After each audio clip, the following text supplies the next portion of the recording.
Hi.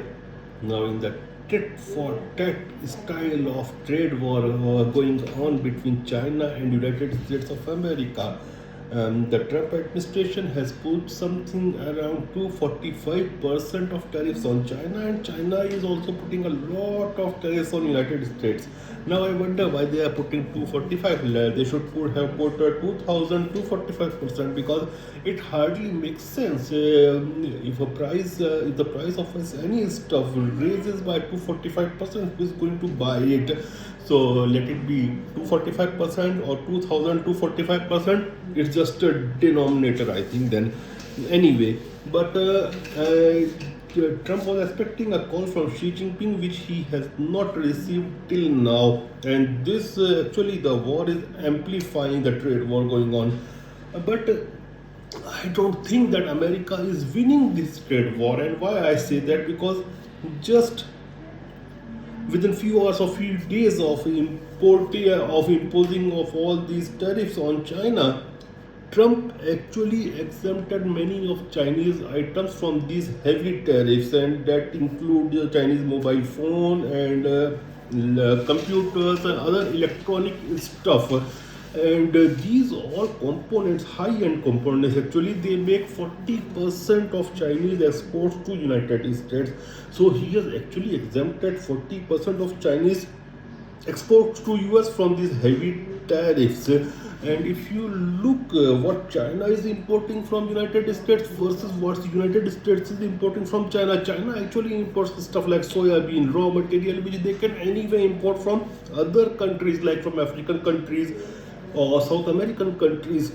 But United States of America is importing finished goods and also high quality, high end stuff, technical stuff. So there is a lot of gap between the type of products which is being imported from China and which is being exported to China. So China is not getting hurt that much in this trade war as compared to United States of America. Total amount of Chinese export to the US market out of its whole size of export is about 15%. So Chinese export economy is 15% dependent on United States. Now minus 40% from this 50%. So that makes number even lower. So it's not even 15% anymore. It's something around, you can say, 7%, 8%, which they will be having problem in exporting. But what America is getting, America I don't think is getting much, because if they are importing a high-end stuff and is stopping low-end stuff like Tupperwares or garments or textiles or shoes, so what the MAGA movement want to make America?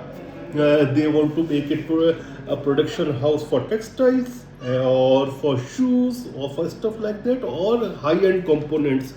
And already US people, US demographics, US citizens, they are not actually mentally ready for all these back you can say back-breaking work, and working since early morning to late evening in these factories of garments and shoes, all these things. They want to go for high-end stuff with more of income. So it doesn't look that Trump will be successful in doing all these things. And I don't see any government policy in United States for high-end industry, because if you are making any government policy for high-end industry, it involves a lot of planning, investment from government, as well as education. And already I am seeing that US government is on war with its own educational institutions. So how can you get income and industry of high end when you are on war path with the innovators of United States, that is the universities? And they may call it tariff, but it is not tariff, it is a tax, and huge tax on US's own people and own citizens. So I'm not saying that China is actually losing in this war. Everybody is going to lose, but it is more of America which is losing, and that's the reason I don't think that Xi Jinping is calling, and he is actually moving to Southeast nations to enhance his collaboration with these countries. China want to it looks like do more business with countries like India, countries of Southeast Asia, Middle East, and all these countries, Russia including, rather than United States of America.